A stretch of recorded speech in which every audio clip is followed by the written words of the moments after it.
Okay, welcome to 10. This is Tech Entrepreneurs Nebraska, brought to you by the Nebraska Tech Collaborative, powered by Exarban. I'm Shauna Dorsey, the Executive Director of the NTC. I was just looking at you because I still remember that time when I was like Executive Directory, and it cracks me It's up. so good. But anyway, You do here know a with lot of people. sure. You are pretty much an executive directory. Right. Brian Poppy, I work at Mutual of Omaha. We're joined today by my friend, Grant Maynard. Grant, how are you? Hey, good. How are y'all doing? Good. Doing great. Yeah. Thanks for joining us today. Yeah, of course. It's glad to be here. Made the drive from Lincoln. The snow cleared up a little, so It's nice. yeah. It's really good. I don't know. We'll start like a therapy session. Tell us about yourself. All right. Well, my name's Grant. I'm managing principal of Enterprise Legal Studio, which is a law firm in Lincoln. We focus on representing tech startups and growth companies and entrepreneurs. Started as a marketing major in college, so kind of an interesting, unique path to the law. I guess I just decided I don't want to do sales. All the jobs I could find out of college were all sales jobs. I knew I didn't want to do that. So I was like, well, what will get me 4 more years of football tickets and not having to go into the real world yet? That's kind of what ended up happening. So you decided to go to law school and probably take out some very big student loans. Yeah, but I got those football tickets. I don't think we went to I'm we're- sure we we were not at a not bowl good. game at that time. No. So I don't know that it paid off in that regard, but yeah, fortunate enough to enjoy what I'm doing now, at least. So Yeah. Okay. Oh no, I was gonna say you go. You go. Please. So, Enterprise Legal Studio, Bart Dillashaw is, I've known of him for a long time, and I've just, I've got a lot of respect for him, of course. He also is part of the NTC through Enterprise Yep, Legal Studio. yep. So we appreciate the partnership. Yeah, of course. But can you talk to us about what Enterprise Legal Studio is, and then like what makes you different than maybe the traditional Absolutely. firm? So we're a law firm. But this is honestly more dressed up than I would ever be in the office. We have all of our clients are startups or You're like a cool investors law in firm. startups. Exactly. Okay, So got it. we have a very people that are starting companies. Oftentimes, are intimidated by people in suits, or not intimidated, but it's not the vibe, right? Yeah. And so we're very much t-shirts, shorts. So I think it all starts from kind of that aspect, but what we really do is try to meet people where they're at. Sometimes that's just an idea in their head. Sometimes we're a little further down the path, and kind of our goal is to be there with folks as they grow and through the entire life cycle of kind of the company. Cool. Yeah. So where are your clients based? I guess is probably question one. Yeah, a lot of them are here in Nebraska. The reason that I actually went to work with Bart is because I was looking for a change from my old position, and I kind of looked, what lifestyle do I want, and then worked backward from that. So I talked to people in startups, and everyone was like, "Bart's my lawyer. Bart's my lawyer. Bart's my lawyer." And so it's kind of like, okay, well, why don't I just go work with Bart then? So we represent a lot of people here. How did that happen though? I guess like if Bart's already got a job as a lawyer for somebody, was he like? He had just gone out on his own. Okay, all right. Yeah. And so I bought him lunch, and he happened to be busy enough that he was looking for some help. Oh, nice. So it worked out. So a lot of our clients are here, but a lot of mine also are on the coast, just by virtue of the tech startup kind of world. So Sure, that makes sense. Yep. And so how long has it been around now? 2015. Okay. So. I was hearing 20 years for some reason, but then not doing the math that you just said, that Bart had just stepped out on his own at that time. So anyway, I was like, 20 years, 2015. That's great. Well, when we catch up again in 10 years, then we can say it's been 20 years. We'll have you back on 10 in 10 In years. 10 That's years, good. yeah. Right.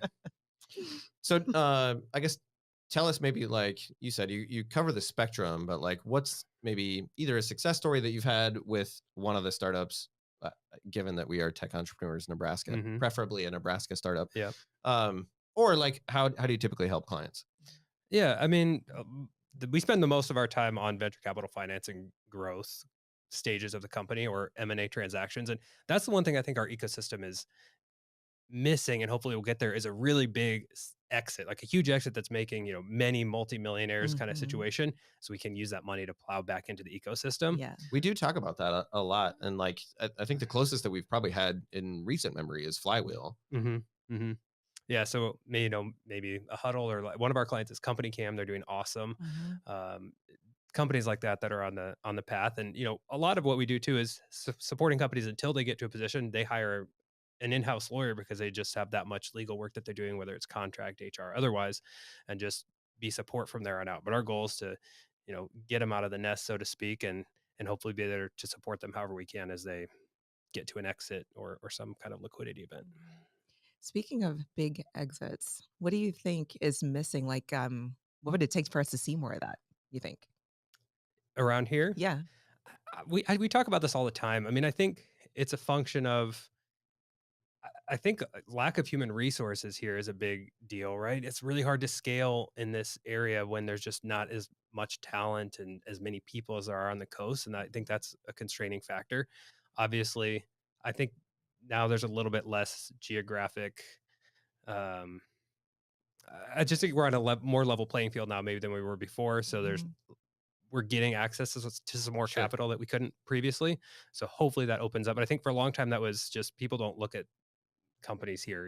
The big Mhm. money is not going to look at places in the Midwest, but that is starting to change, I think. So Well, you would know, I guess, that you're like regularly helping folks to get financing for, I suppose, all sorts of rounds.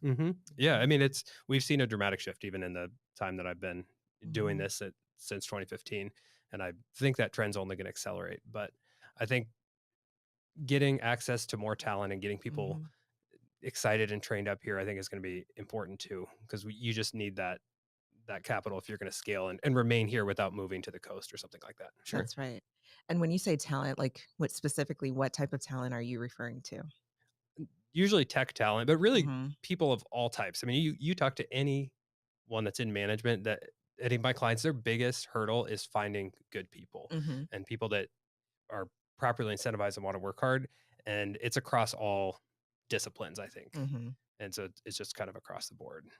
That's cool. I know I'm asking a little bit with an agenda because I work for the NTC, but do you see that when you say tech talent, do you see that there's a bigger gap in any specific skill set or not necessarily? I don't know. I guess Okay. I don't go into detail when I'm talking Sure. about it because I'm not supporting people in that way necessarily. Yep. But that's actually a great point to think about. I think just from our perspective too, a lot of what we try to do is educate with business acumen. So we've been doing like different educational stuff. To your point of educating folks, we just did a trademark webinar that's going to be up on our website shortly for our clients and other people to just learn, okay, as business people, what are some of the tie-ins with the law that we need to know? And hopefully we'll continue to be able to partner with you and do more of that to build that at least up from what we can do on our perspective, uh, to get some of that knowledge up. Awesome. Boy, that feels like one that is very fun. Like thinking about trademarks, or like even as a business, like coming up with like, I feel like I would spend I'm not an entrepreneur. I work in a corporate, but like if I were to make a startup company, I'd probably spend way too much time creating a cool logo than I would like actually Right. building. Yeah. Well, the I mean, you business. and I met in college. And so when Yeah. I was in college, I was a marketing major. 100% I wanted to be a brand manager. Mhm. So I was thinking about, why do I enjoy doing this trademark work? I do quite a bit of it so much. I think it's just that intersection with business and the law. And so I'm just kind of living out my dream a little bit vicariously now, just on the other side of it, on a more boring side, but nonetheless. That's awesome. Boring but important side. Yeah. Well, we tell ourselves that. Yeah. Anyway. Yeah. Yeah, I'm sure you tell your clients that too. We do. When we send the bill, we do.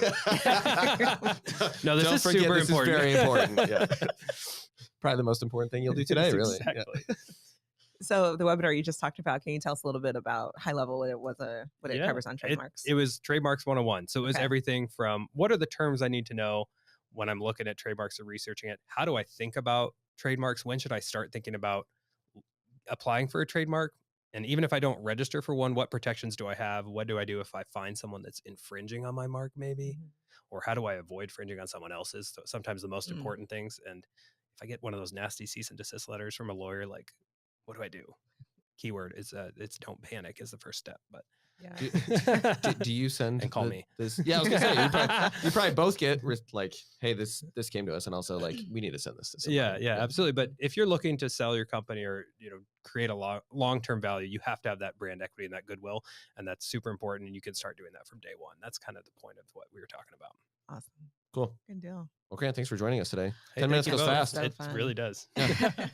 Thank you. Thank you.